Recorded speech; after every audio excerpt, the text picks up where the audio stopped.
Bonjour à tous et bienvenue donc à cette conférence FFC Veille de marché. C'est une première puisque cette instance de la FFC est pour la première fois accessible à distance pour l'ensemble des adhérents de la FFC équipements et véhicules. Et pour rappel, la commission FFC que nous appelions Veille de marché avant, commission Veille de marché, traite de deux domaines couverts par les activités des adhérents de la FFC équipements et véhicules. L'automobile en premier lieu, l'équipement des activités des services à l'automobile, l'équipement de l'atelier de réparation, et d'autre part, le véhicule industriel, l'équipement du véhicule industriel. Alors aujourd'hui, nous traitons du véhicule industriel, mais je vous donne d'ores et déjà rendez-vous le jeudi 15 mai prochain à 9 h, puisque cette fois-ci, nous traiterons du domaine automobile avec une commission, enfin une veille de marché FFC qui portera sur le marché de la réparation automobile avec la participation exceptionnelle du JIPA. Alors aujourd'hui, donc, nous sommes sur le véhicule industriel et nous allons aborder la réglementation du GSR2 et son impact sur l'équipement des véhicules industriels. Pour cela, je reçois au studio TV FFC M. Bertrand Dufresne, donc responsable des véhicules carrossés chez Ford Pro. Bonjour, merci de m'accueillir. Bienvenue. Merci. Sébastien Menoury, donc président de la carrosserie La Loyau. Bonjour. Bonjour Sébastien, merci d'être là. Et enfin Bruno Martin, donc notre directeur technique de la FFC équipements et véhicules, et gérant Martin 3D. Alors justement, Bruno, peux-tu nous redécrire succinctement ta mission au sein de la FFC équipements et véhicules? Bonjour Didier, oui, donc la mission, elle se fait en deux parties. Une première qui est l'accompagnement sur la partie réglementaire, qui se fait également de deux parties.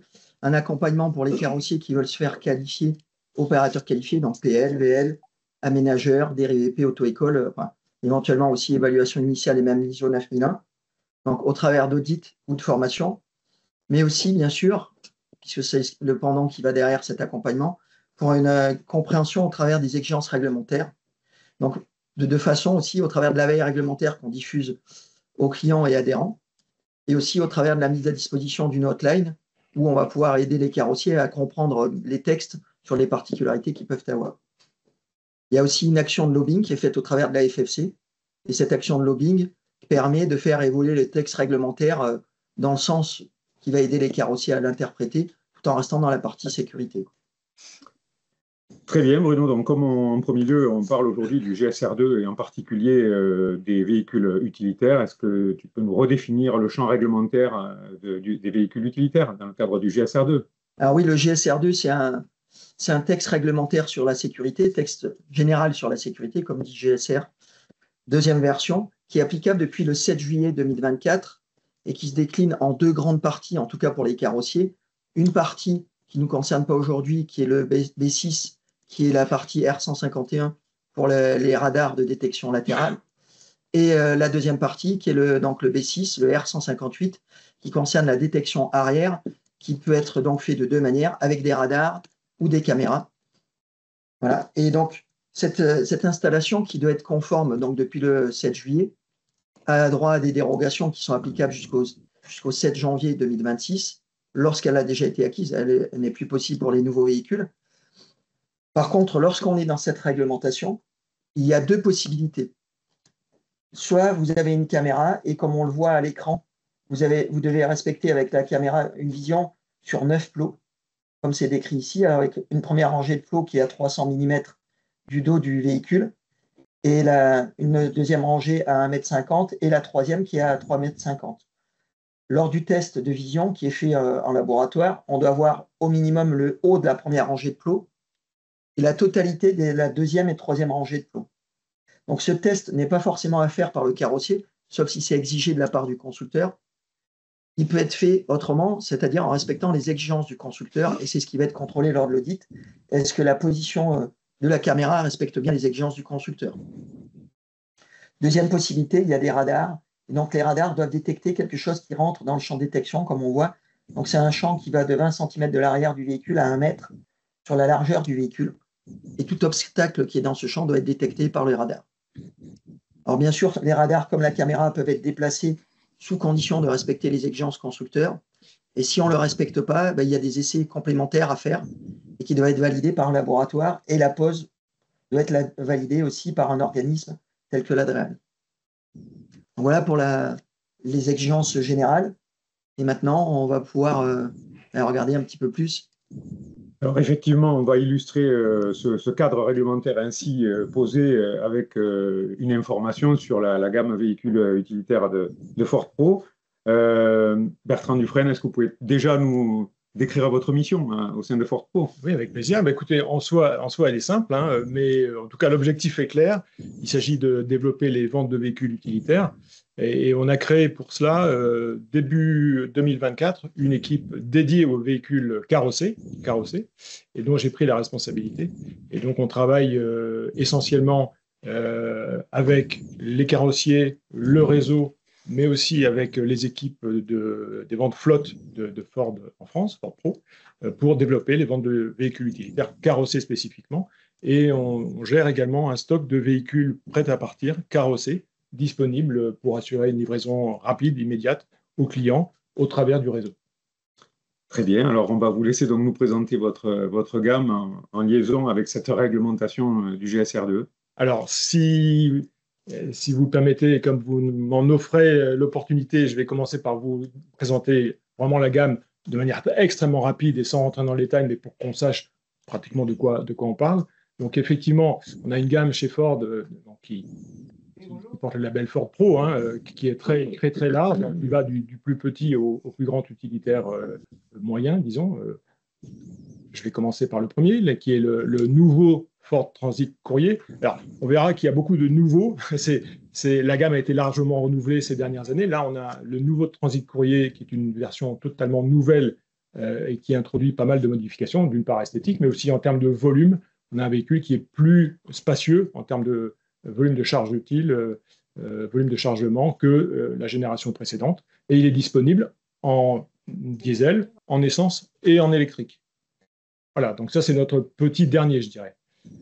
Le Transit Connect, alors le Transit Connect, lui aussi est nouveau, hein, il a été introduit il y a peut-être 2 ans maintenant, pas plus. Et lui aussi est disponible dans 2 types de motorisation, diesel et hybride rechargeable. Et il a la particularité d'avoir une excellente autonomie en tout électrique pour accéder aux ZFE ou en tout cas aux zones réglementées.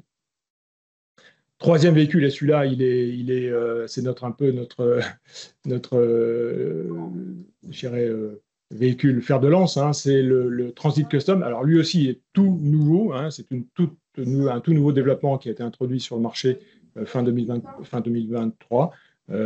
Commercialisation début 2024, disponible dans une large gamme de carrossage et de motorisation, puisque là, on a la totalité des propositions, diesel, hybride rechargeable et tout électrique.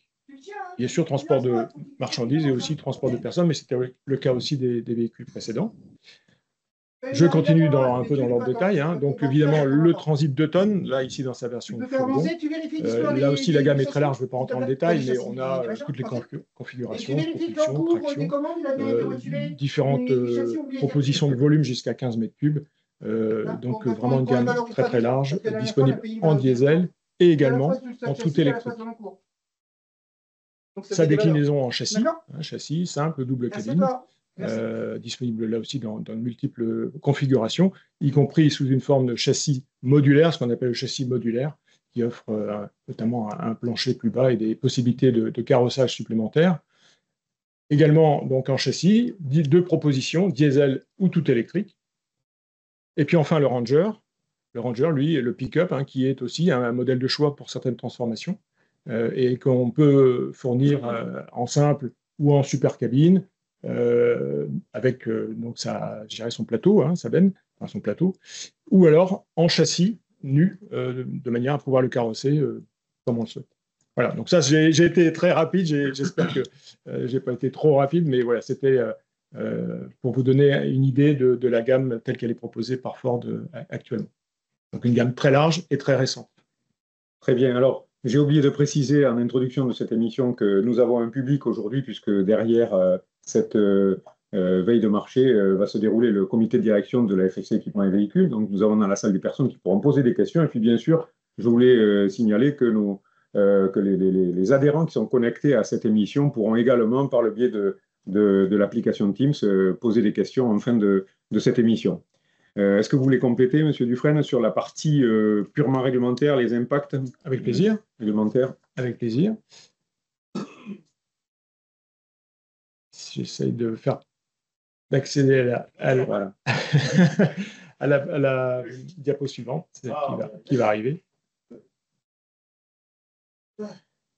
Voilà. Donc, alors, avant de rentrer vraiment dans le vif du sujet, je voulais juste dire 2 mots, puisque c'est vraiment, ça fait partie de nos missions et des miennes en particulier, c'est d'offrir aux carrossiers des supports de manière à rendre leur travail, je dirais, plus facile avec la gamme Ford. Et donc, on avait à l'écran, juste à l'instant, une vue du site internet Ford Pro, qui est un différent de Ford FR, qui est dédié aux véhicules utilitaires et en particulier aux véhicules carrossés, ce que l'on appelle en Europe chez Ford le Ford Pro Special Vehicles. Et donc on y trouve notamment beaucoup d'informations disponibles pour les carrossiers et notamment les fameux manuels de carrossage sur lesquels je vais revenir et beaucoup d'autres choses en réalité. Voilà, ça c'est la vue de la page qui est vraiment dédiée aux véhicules carrossés, dans laquelle vous voyez qu'il y a différentes rubriques, dont les systèmes d'intégration des véhicules. Et là, je voudrais vraiment en parler, mais ça va durer 30 secondes. Et puis, le répertoire dans lequel on trouve toutes les publications à destination des carrossiers, et donc, encore une fois, notamment ces fameux manuels. Mais aussi, on y trouve, par exemple, les fichiers 2D, 3D, qui sont disponibles pour la conception des carrossages en association avec les véhicules Ford. Alors là, j'ai dit que je voulais vraiment le faire très rapidement, mais vous m'en donnez l'occasion et je la saisis. C'est une option qui est encore innovante, je pense, et qui est intéressante à promouvoir. C'est la possibilité qu'on offre sur la gamme Transit et Custom de commander via l'écran tactile du véhicule des équipements qui sont rapportés par les carrossiers, des équipements électriques, rapportés par les carrossiers au véhicule. Et de manière très simple, ça se compose d'un boîtier de raccordement qui est disponible en standard, enfin en option sur les véhicules ou qui peut être rajouté en après-vente, en seconde monte.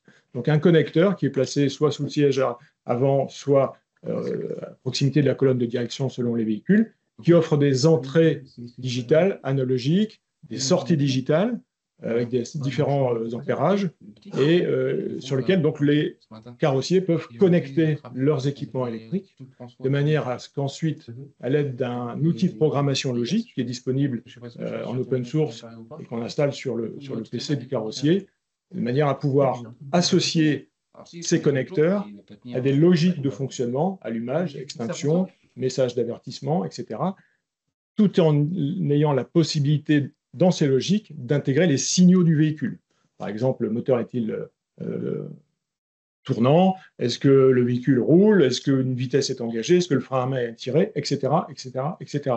Tous les signaux du véhicule sont disponibles pour pouvoir être intégrés dans des logiques qu'on programme de manière très simple. Il n'y a aucune ligne de code. On déplace des blocs correspondant à des connecteurs ou correspondant à des signaux, et on y associe des logiques en faisant un choix dans des menus déroulants, tout simplement. Et voilà, tout ça est extrêmement simple à réaliser, et c'est bien sûr duplicable sur un nombre illimité de véhicules dès lors qu'une programmation a été faite. Voilà. Donc c'est à la fois connecté à la problématique GSR2 et tout en même temps pour d'autres équipements qui ne sont pas liés à cette réglementation. Exactement, exactement. Alors maintenant, plus spécifiquement GSR2, et je vais m'attarder sur essentiellement le cas du Transit 2 tonnes, qui est celui qui présente le plus de situations de carrossage. En fait, la configuration de série de notre Transit 2 tonnes, elle est celle-ci. Sur les fourgons N1, on a, qu'ils soient complets ou incomplets, on a les radars de recul qui sont standards. Et sur les fourgons N2, on a, en plus des radars, les détecteurs d'angle mort qui sont eux aussi standards. Donc ça, c'est pour les fourgons. Et en fait, on retrouve globalement la même configuration sur les châssis. Châssis N1, la caméra de recul est fournie, standard. Et sur les N2, la caméra de recul est complétée de détecteurs d'angle mort, qui sont eux aussi standards. Il y a une particularité, c'est le cas des châssis N1, ce que l'on appelle dans notre gamme les 350 Heavy Duty, qui sont en fait des versions détarées à 3,5 tonnes de châssis N2 4,7 tonnes. Et donc, comme il s'agit de châssis N2 en termes de fabrication pour Ford, eux aussi, donc, ces châssis 350 HD sont dotés en standard, en série, de caméras de recul et de détecteurs d'angle mort. Alors, j'ai rajouté un point sur la diapo pour attirer l'attention, parce qu'effectivement, les carrossiers ne sont pas toujours ceux qui commandent les véhicules ou qui définissent les spécifications des véhicules commandés pour les clients par les concessionnaires. Et donc, certaines options, et notamment les packs assistance, puisqu'on offre différentes options de packs d'assistance conduite, peuvent ajouter des détecteurs d'angle mort sur des véhicules qui, au départ, n'en sont pas dotés. Donc ça, c'est quelque chose qui doit être appréhendé avant la transformation, et si possible avec le carrossier, pour voir dans quelle mesure ce sera intégré plus ou moins facilement au carrossage qui sera posé sur le véhicule. Voilà, donc ça, c'est, je dirais, le cadre général. Et ce sur quoi je voulais aussi revenir, c'est que, au-delà de cette dotation de série, on propose au carrossier tout un ensemble de règlements, enfin de guides, je dirais, et de conseils, de recommandations pour pouvoir éventuellement déplacer ces équipements, mais évidemment dans certaines limites, pour qu'on reste conforme à la réglementation. Et donc, on a au travers du manuel de carrossage, et notamment celui qui est à l'écran, enfin en tout cas l'extrait que je vous montre à l'écran, qui est tiré du manuel de carrossage dans sa dernière version sur le transit d'automne. J'insiste, c'est la dernière version, elle a été mise à jour spécifiquement pour intégrer toutes ces recommandations liées au déplacement des détecteurs, des équipements liés, des équipements GSR2. Donc, si vous disposez des versions précédentes, il faut aller chercher la dernière version pour récupérer ces informations. Donc, en fait, au travers de toutes ces pages, alors là, vous en avez un aperçu, je ne vais pas détailler. Là, c'est en anglais d'ailleurs, et pour l'instant, ça n'est disponible qu'en anglais. Ce sera disponible en français sous quelques semaines, le temps que la traduction se fasse. Mais vous avez le détail de tout ce qu'il est possible de faire en termes de déplacement sur les fourgons, sur les châssis, concernant les caméras, concernant les détecteurs, donc les détecteurs d'angle mort, avec des informations spécifiques également pour le véhicule dont je parlais tout à l'heure, le châssis modulaire, qui a la particularité de ne pas avoir de BAE, il est livré sans BAE à l'arrière, et donc il y a des recommandations particulières pour positionner les équipements sur le carrossage lui-même, tout en assurant la conformité avec la réglementation GSR2, et donc pour assurer le bon fonctionnement des capteurs. Vous voyez par exemple ici au milieu, à l'écran, là, le graphique avec la barre rouge et verte. En fait, ça indique typiquement, selon la longueur du châssis ou la longueur du carrossage qui va être réalisé, à quels endroits on peut positionner les capteurs de manière à ce qu'ils correspondent dans la calibration du véhicule à des positions reconnues, ce qui permet d'assurer le bon fonctionnement de ces capteurs et le respect de la réglementation. Voilà. Et puis, il y a des schémas, par exemple, le schéma qui est sur la droite, c'est un schéma de décision qui permet au carrossier de valider qu'au cours de son étude et de sa réalisation, il a bien respecté les positions dans tous les axes, X, Y, Z, des capteurs. Et selon les cas, donc s'il a tout respecté, très bien, le système fonctionnera sans problème. Si toutefois, il n'a pas été en mesure, du fait des caractéristiques du carrossage, de respecter l'une ou l'autre des consignes en termes de positionnement, à ce moment-là, on recommande et on demande à ce qu'un test soit effectué par le carrossier auprès des instances réglementaires pour pouvoir valider le fait que ce montage, même s'il ne correspond pas exactement aux recommandations, satisfait malgré tout la réglementation. Bertrand, est-ce que je peux me permettre? Voilà, donc c'est je dirais, l'essentiel de ce que je pouvais vous dire, en espérant que, en tous les cas, tous les adhérents et tous les carrossiers qui utiliseront ce manuel trouveront réponse à leurs questions. Si toutefois, si toutefois ça n'est pas le cas, on a notre spécialiste Franck Richard, qui est bien connu de la plupart, sinon de la totalité des carrossiers, qui peut répondre à des questions. Et puis on a aussi une adresse email qui met en relation directement les carrossiers avec les équipes de Ford, les équipes d'ingénierie, et qui sont en mesure de recevoir des réponses à leurs questions. On tâchera de joindre ces éléments-là au compte rendu de cette veille de marché. Alors, Sébastien Menouri, qui est avec nous, donc, va pouvoir exprimer les attentes, les questions des équipementiers, carrossiers, constructeurs et aménageurs de la FFC Équipement et Véhicules. Et puis, c'est déjà surtout l'occasion de nous parler de ton entreprise, Sébastien. Oui, bonjour à tous. Je suis Sébastien Menouri, je suis le président de la société La Loyau, que j'ai donc racheté en fin 2018. Merci Bertrand pour ta présentation. Je vais essayer de rassembler quelques questions que pourraient avoir mes confrères. Déjà, tu as déjà donné vraiment le spectre d'où était le terrain de jeu, on va dire, de chez Ford. Après, nous, notre travail de tous les jours, c'est déjà, on a un interlocuteur qui est Franck, donc ça, c'est une excellente chose. Après, ça va être des choses très terre à terre. Est-ce que dans vos caractéristiques, vous avez intégré l'ajout d'accessoires tels qu'un haillon élévateur et donc, par exemple, en particulier sur des haillons 4 vérins, on a la problématique de mise en place des radars qui peuvent venir en interférence avec les vérins. Du coup, est-ce que les specs d'origine Ford intègre ce qui nous permet de ne pas avoir à réaliser des tests complémentaires ou bien est-ce que vous spécifiez des essais supplémentaires en cas de déplacement? Alors sur les haillons 4 vérins, là, on se retrouve dans la situation que j'indiquais juste à la fin de ma présentation où effectivement, si compte tenu de la configuration du haillon, on n'est pas en mesure de respecter le positionnement qui est indiqué dans le guide de carrossage, à ce moment-là, on se retrouve dans la situation d'avoir à tester et à faire homologuer cette configuration qui est différente de celle qui est préconisée au départ. Alors, je me retourne aussi un peu vers Bruno. Ce n'est pas totalement une homologation là, quand on change les radars de place. Si on ne répond pas aux spécifications du constructeur, ça devient une homologation qui doit être validée par un laboratoire tel que l'UTAC et qui, pour l'instant, on a demandé au ministère de revoir un petit peu sa copie. La position doit être validée Andréal. Alors, on a demandé à ce que si le test a été concluant, que le carrossier n'ait pas besoin de passer Andréal pour faire valider le montage qu'il aura fait. C'est un petit peu dommage, c'est un peu l'équivalent de ce qu'on avait eu dans les parcs cyclistes. Donc, on espère que ça ira dans le bon sens, parce que ça fait une double punition. Voilà. Et donc, la règle, pour l'instant, si on n'est pas conforme, c'est un test par laboratoire agréé et un contrôle du bon positionnement par l'ADREAL. Okay.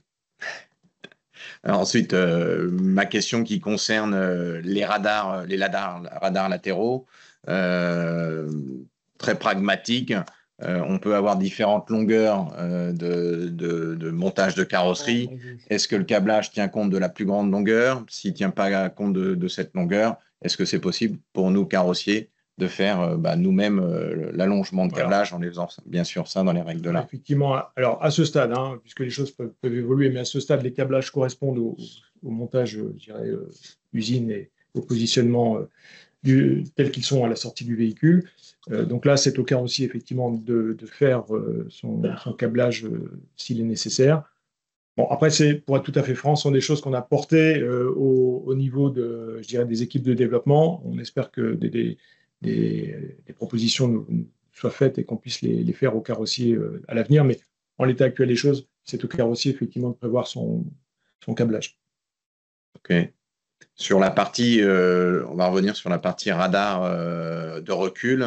Il y a un cas qui est cas spécifique sur la partie aménagement de véhicules en cas de marchepied.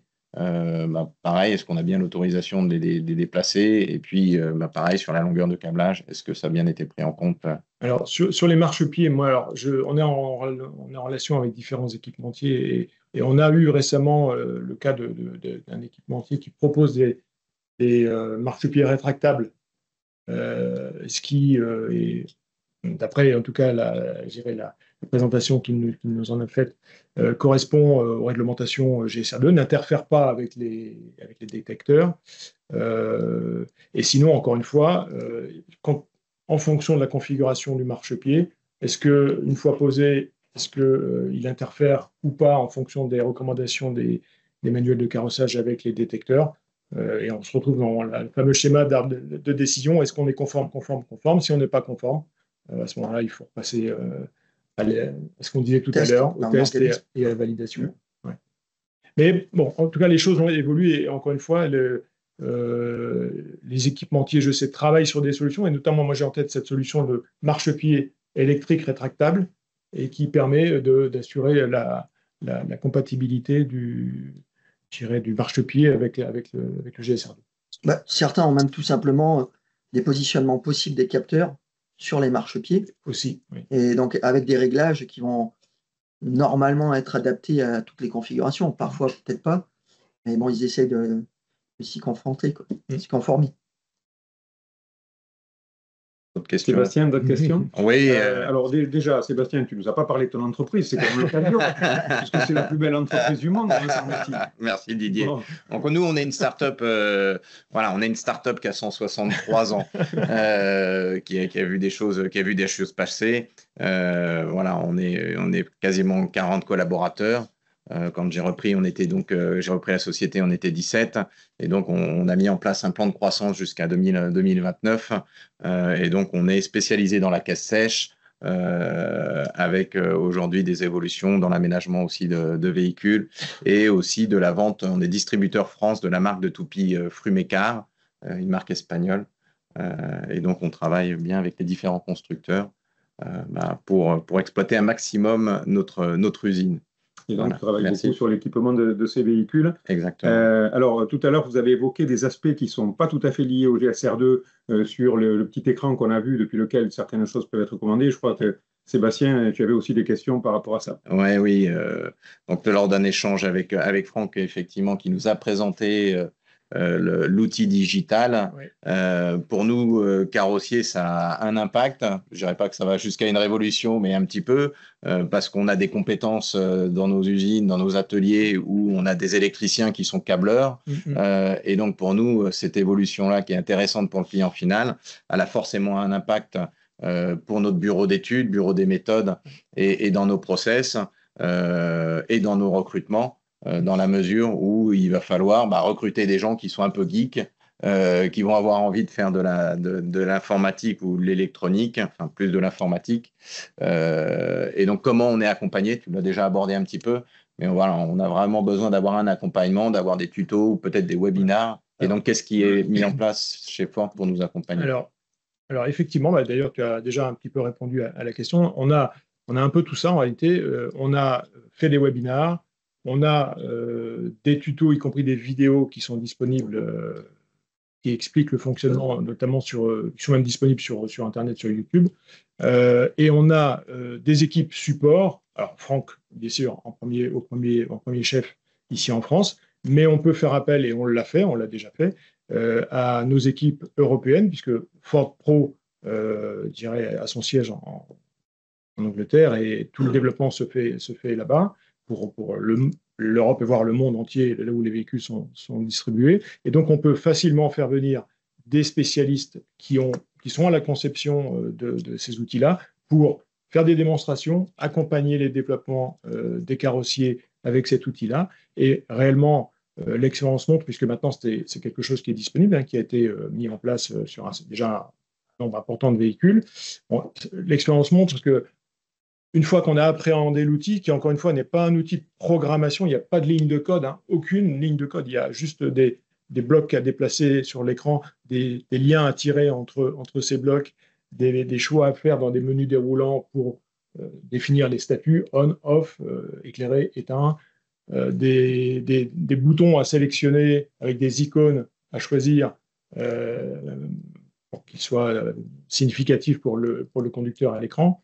Et puis donc à créer ces liaisons pour avoir construit une logique en fait sans avoir écrit une ligne de code.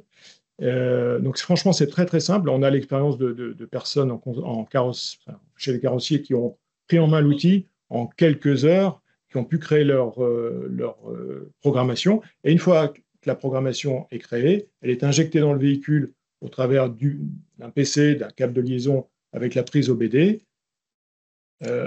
Et cette programmation, elle est reproductible à l'infini sur tous les véhicules qui ont besoin de cette programmation de manière très simple, sans avoir à repasser évidemment par la phase de programmation. Donc tout ça est très très simple, c'est stocké par Ford au besoin pour être réinjecté si nécessaire dans d'autres véhicules. Et la beauté aussi de la chose, c'est que ça n'interfère pas avec les mises à jour du véhicule. Le système cloisonné en quelque sorte.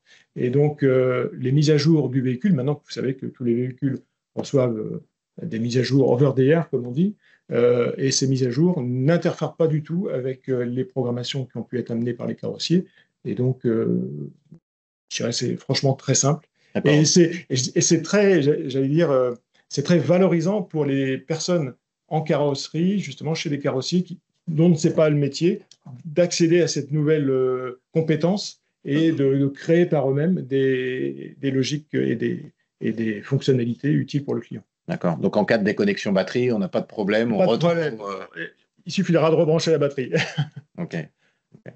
Ouais. Non, c'est réellement, on est très fiers de cette solution parce que ça nous semble être une solution qui est très efficace, j'allais dire très esthétique. Il n'y a pas de modification du tableau de bord, il n'y a pas de bouton à rajouter, de connecteur, de perçage à faire. Donc, du point de vue des valeurs résiduelles, c'est aussi un plus. C'est très ergonomique, c'est à l'écran. Voilà, et ça se pilote de la même manière que les autres fonctions du véhicule, avec le même niveau, je dirais, de rendu qualitatif que celui je dirais, du constructeur pour les autres fonctions du véhicule. Voilà, donc on est très très très content de cette solution et elle offre beaucoup d'avantages. Et encore une fois, donc ça c'est un message important. Il faut que le véhicule soit doté de l'option, puisqu'il s'agit d'une option à la commande. Mais si l'option n'a pas été choisie à la commande, vous pouvez monter les équipements nécessaires, en fait le connecteur, essentiellement, c'est ce que je montrais tout à l'heure, en après-vente, en seconde monte, et obtenir les mêmes fonctionnalités. Donc, en réalité, c'est très souple aussi de ce point de vue-là. Effectivement, il y a beaucoup d'avantages, d'après ce que j'ai compris. Il y a des exigences réglementaires sur lesquelles les carrossiers sont des fois un petit peu embêtés. On a évoqué hier le blocage à 10 km/h. Et c'est des exemples pour justement les feux de manœuvre, etc. D'autres exemples pour comme on a dit tout à l'heure, pour la CEM, de blocage avec le frein à main, qui va permettre de pouvoir mettre des composants non CEM et qui seront arrêtés avec un arrêt non humain, mais automatique, comme c'est exigé dans la réglementation. Par contre, il y a une petite chose, je ne sais pas comment elle a été réglée. Est-ce que l'utilisateur, après, peut aller toucher à la programmation qu'aura fait le carrossier? Non. Non, il ne peut pas toucher. Donc, ce qui cadre bien justement toutes ces exigences. Voilà.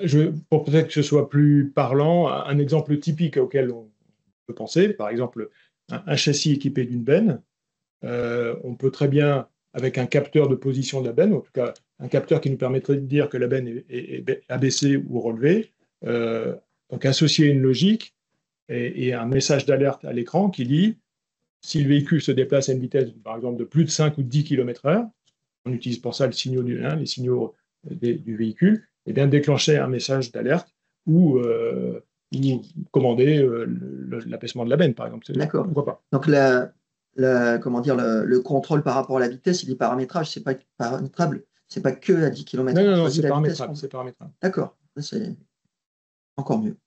Très bien. Sébastien, d'autres questions ou attentes exprimées par nos adhérents?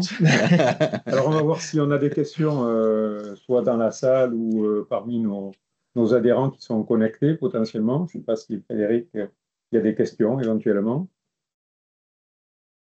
Oui, moi j'en ai une. Vous m'entendez? Oui, tout à fait. Oui, bonjour, Philippe, Sandra TIB. Je m'adresse au représentant de Ford. Je suis carrossier constructeur et nous avons une activité qui est complémentaire à celle de SPAC et du Risotti. Et à chaque fois que nous contactons Ford, nous n'avons pas de retour puisqu'il y a une relation privilégiée avec SPAC depuis de longues années. Et je voulais savoir si cette relation s'amplifie ou va s'atténuer puisque quand on fait des demandes de récupérer des châssis pour des carrossages spécifiques, c'était toujours assez compliqué. Donc, je voulais savoir, avec le contexte actuel économique par rapport à SPAC et du Risotti, si Ford change de stratégie ou reste collé à SPAC et du Risotti. Alors, pour être tout à fait franc, je ne connais pas le détail de l'historique auquel vous faites référence, mais bon, nous, on a vocation à travailler avec tous les carrossiers. Hein. Ça me donne aussi l'occasion de dire que pour autant, on a une certification, un label Bertrand, qui est... Bertrand, un label... Oui, mais attends. Bonjour Franck, excuse-moi, juste attends. On a vocation à travailler avec tous les carrossiers et on a pour autant un label qui établit une relation privilégiée, le label Ford Pro Converter, qui est décerné actuellement à 14 carrossiers, je crois, en France, et qui est diffusé dans toute l'Europe. Mais pour autant, je le répète, on a vocation à travailler avec tous les carrossiers. Donc, TIB, sans doute comme les autres, pour autant qu'il y a... Cela dit, Bertrand, j'insiste, je m'excuse de te couper, mais M. Sandra, on a déjà parlé de ce sujet. Je vois très bien à quoi vous faites allusion. Ce qui serait bien, c'est qu'on reboucle en off sur cette discussion. Vous avez déjà ma position sur le sujet. Oui, mais d'accord, mais en off, sans problème. Il faut avancer, on est d'accord. Ok, pas de problème en off. Vous avez mon numéro de portable, pas de problème. Je vois très bien ce que vous voulez dire et je vous ai déjà donné la position de Ford sur le sujet. Ok. J'avais une deuxième question pour Ford. Vous avez aujourd'hui mis un système de contrôle de pesée intégré en option sur vos véhicules utilitaires. Je voudrais savoir si c'est exploité ou pas, puisque aujourd'hui il y a des systèmes assez pointus et on voit qu'il y a une certaine défiance au niveau des utilisateurs de mettre ces contrôles de pesée sur les véhicules. Et pourtant, ça devrait être une révolution, puisque à partir de là, tout le monde roulera dans des masses correspondant à la caractéristique du véhicule, ce qui est loin d'être le cas aujourd'hui. Puisque aujourd'hui, quand on voit les masses des constructeurs, les masses données par les constructeurs, Renault donne 3050 de carrossage, le groupe Stellantis 3050 de carrossage, on voit des véhicules qui sont carrossés 3,5 tonnes et qui doivent rouler en 4 tonnes. Encore aujourd'hui en 2025. Alors, en fait, on a eu une proposition sur la gamme 2 tonnes d'une balance intégrée qui fournissait la pesée en temps réel, hein, oui. Sur le train avant, sur le train arrière, sur Très le bonne total. Bon, c'était une option qui coûtait relativement cher. À vrai dire, on n'a pas eu beaucoup de demandes, sans doute aussi en fonction du prix auquel elle était vendue. Donc, cette option a été retirée, elle n'est plus disponible en réalité. On sait qu'il y a des développements, en tout cas une volonté de réintroduire une proposition à l'avenir sur laquelle je n'ai pas pour l'instant plus de détails. Donc pour l'instant, on n'a plus de proposition dans la gamme de balance intégrée. Parce que vous étiez en avance sur ce sujet-là. Vous étiez le seul, vous étiez en avance. Ouais. Vous aviez un coup d'avance sur ce sujet-là. Oui, je reconnais bien volontiers. Simplement, c'est vrai qu'on n'a pas eu, on n'a pas eu de demande, pour être clair. Oui. Alors peut-être que c'était aussi lié au prix, hein, tout simplement. Mais bon, les prix je pense qu'il est lié et c'est lié à l'exploitation. Je pense que le problème, c'est l'exploitation. C'est que comme régulièrement on roule en surcharge, on ne va pas mettre un contrôle de pesée qui valide la surcharge. C'est tout. Aussi. C'est la difficulté. Et c'est une anomalie puisque on devrait respecter ça. On va essayer d'aborder le sujet selon notre levier en relation avec la DGEC. Ouais. D'autres questions? Non, voilà, en fait, donc je vous remercie, messieurs, de votre présence et de vos interventions. Voilà, cette conférence FFC Veille de marché donc, arrive à son terme. J'espère qu'elle vous aura apporté tout simplement de l'information face à la complexité engendrée par la réglementation du GSR2, puis au-delà, puisqu'on a même abordé d'autres questions sur les attentes de nos adhérents. Donc, merci à nos trois intervenants. Merci également à nos adhérents qui se sont connectés. Et je vous donne rendez-vous donc pour la prochaine conférence FFC Veille de marché, comme je le disais tout à l'heure, donc le jeudi 15 mai à 9 h. On traitera cette fois-ci du domaine de l'automobile, puisqu'on abordera le marché de la réparation automobile, et cela en présence du JIPA, en présence aussi du président de la FFC Mobilité, Réparation et Services, et puis d'un adhérent de notre branche de la Fédération française, donc des équipements et véhicules. N'oubliez pas également que cette année, nous, ce n'est pas 167, mais 180 ans que nous fêtons d'existence de la fédération. On a fait mieux. Et cette année, c'est très particulier puisque c'est une année salon. Alors, le premier rendez-vous, c'est l'équipe auto du 14 au 18 octobre. Et puis, bien sûr, Solutrans du 18 au 22 novembre, donc où nous aurons très largement l'occasion de célébrer les 180 ans de la fédération. Merci à tous de votre présence et puis je vous souhaite une excellente journée. Au revoir. Merci. Merci, au revoir. Merci, au revoir. Merci, au revoir.